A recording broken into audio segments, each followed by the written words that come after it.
welcome, ladies and gentlemen. You're watching Canal Algeria News, and these are the headlines. We'll start our edition with a review of the President of the Republic working visit to Constantine, where several development projects in different sectors were inaugurated and launched.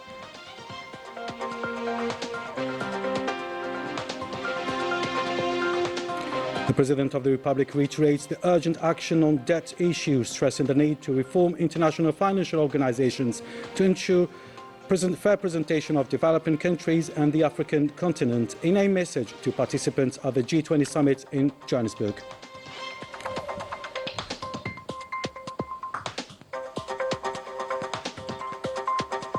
The Minister of Interior, Local Authorities and Transport, Said Sayud, visits Msila to review the measures taken to manage the aftermath of the recent severe weather, demanding a special study to reinforce flood protection across the province.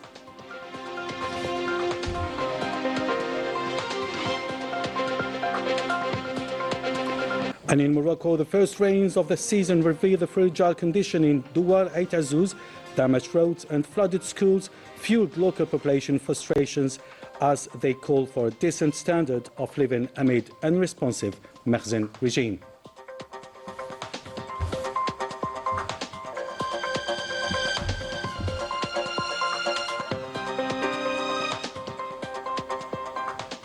Welcome back. First off, during his last working visit and inspection to the province of Constantine, the President of the Republic, Al-Majid Tebboune, inaugurated and launched several development projects, giving a fresh impetus to the region's growth. A visit during which the President of the Republic addressed several topics, including housing, sports, cooperation in health sector and pharmaceutical production. Full summary with Rani Al-Bahri. During the inauguration of development projects and the laying of foundation stones for others, the President of the Republic highlighted the willingness of several partners to cooperate with Algeria in light of its potential, emphasizing the need to create research centers. He stressed the importance of selecting appropriate design offices and taking all necessary precautions to ensure the timely progress of construction work, along with the provision of necessary equipment.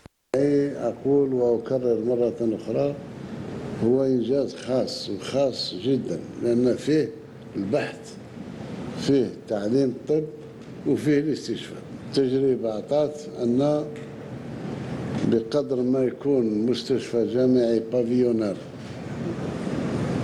بقدر ما ينجح في الاستقبال وفي الاستشفاء وفي كذا. The President of the Republic, Al-Majid Tebboune, stated that Algerian youth represent the country's true wealth, emphasizing the state's commitment to create all the necessary conditions for investing in a generation capable of achieving development through knowledge and expertise. The President of the Republic specified that the housing sector constitutes the main socio-economic indicator of development in Algeria. راه من أكبر المؤشرات الاقتصادية والاجتماعية بالنسبة للتنمية تاع بلاد. الحمد لله، c'est un logement intégré et c'est pour ça qu'on va vite. Et c'est pour ça qu'on va régler définitivement le problème.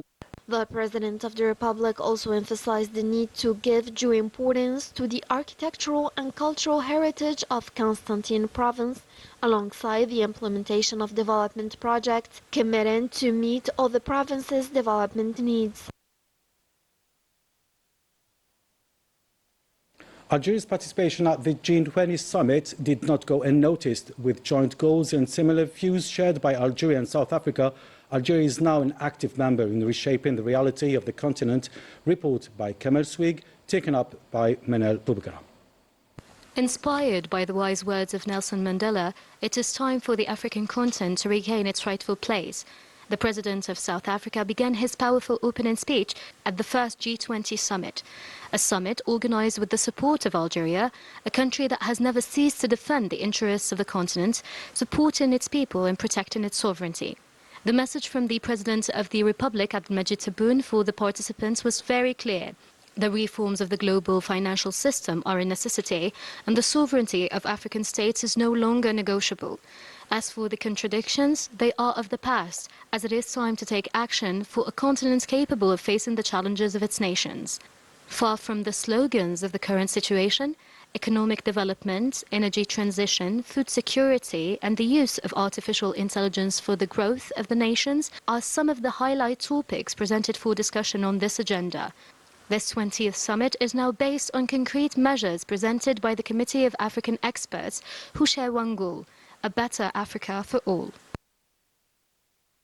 The active participation of Algeria in the G20 summit, Prime Minister Sefi Rib made a powerful statement regarding the main challenges the continent faces, calling on investment in viable sectors.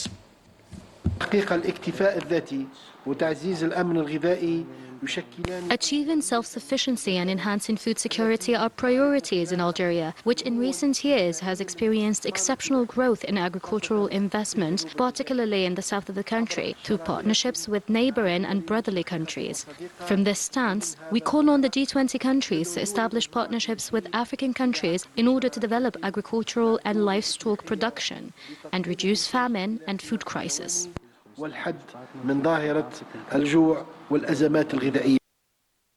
While participating in the G20 summit, the Minister of Foreign Affairs, National Community Abroad and African Affairs, Ahmed Attaf, held bilateral discussions with his Spanish counterpart, José Manuel Alvarez. The meeting provided an opportunity to review the partnership and cooperation relations between both countries, as well as an exchange on views and analysis regarding the development occurring the Mediterranean and the Sahel-Saharan region.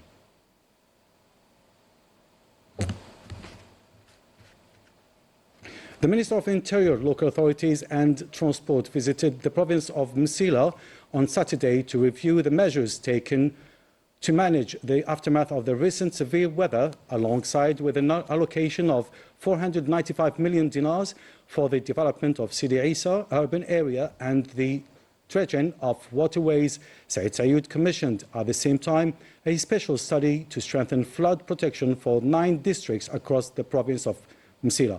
Najat Diyar. In an inspection and working visit following the recent torrential rains in Msila, the Minister of the Interior, Said Sayud, travelled to the area assessing the management of the consequences. And in Sidi Isa city, an interactive meeting with representatives of the social society took place, where the citizens' concerns were heard and the effectiveness of the measures put in place were examined.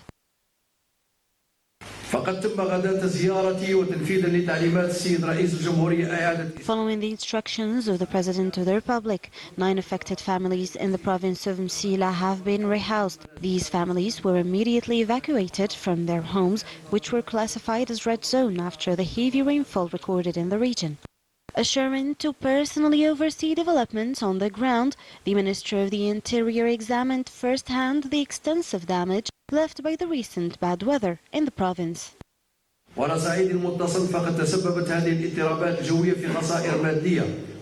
These weather events caused significant material damage, including partial collapses of several roads and infrastructures, as well as damage to housing, schools and the transport network. We came to listen to the concerns of the citizens and to bring together the perspectives of civil society and local authorities.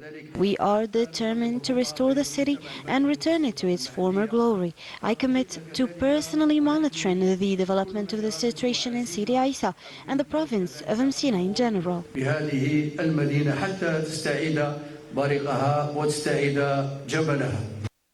As part of the state's ongoing follow-up on citizens' concerns, the Minister of the Interior gathered insights from elected officials and civil society representatives to better assess the region's situation. These exchanges aim to strengthen the management of the local issues and reflect the priorities set by the country's highest authorities. In Morocco, public discontent continues to mount, with the daily protests driven by multiple grievances. The first rains of the season revealed the fragile conditions in Douar et Azouz, where damaged roads and flooded schools have fueled local population frustration as they call for a decent standard of living amid unresponsive Makhzen regime. Najat Diyar. Facing daily marginalization and deprived of basic living conditions, Residents of Douar et Azouz in Morocco took to the streets to denounce what they describe as inhumane neglect by the Mahsen system. And turning their anger into collective action, these citizens are demanding their fundamental rights and calling on the government to finally guarantee them a dignified life. Since 1984 until today, we haven't been calling for this road to be improved in vain. We took to the streets to demand the improvement of the roads. Our children and the teachers haven't been able to go to their school for a month because the roads are in a deplorable state. In scenes highlighting a system that not only marginalizes its citizens, but consistently ignores their demands. Just few drops of rain were enough to flood the school and block pupils from their classrooms, a situation parents have repeatedly warned about, with no response in sight. I have two children attending this school. Look at the conditions they have to deal with. Flooding, no heating, and the rain has only just begun. Imagine what the situation would be like if it rains for an entire week.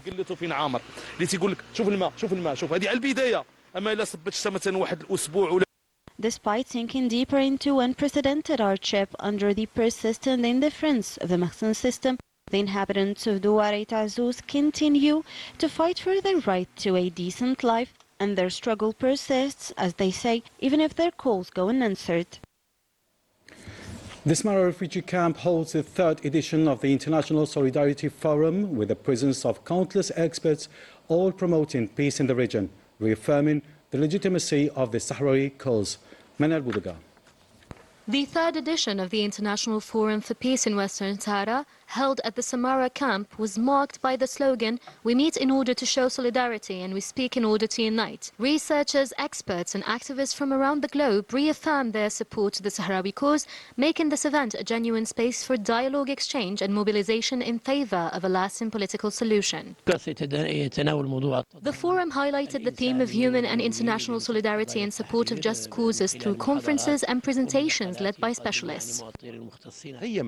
This forum emphasized the universal values of humanity, generosity and solidarity that transcend religions and cultures, which showed that peace, mutual aid and love can be a response to war, aggression, expansionism and injustice. The high-level international participation sent a strong message of an unwavering commitment to the values of solidarity and cooperation among people who reject oppression and colonialism. Solidarity is expressed throughout the world. Beyond borders and nationalities, human rights defenders come together in unity to support just causes.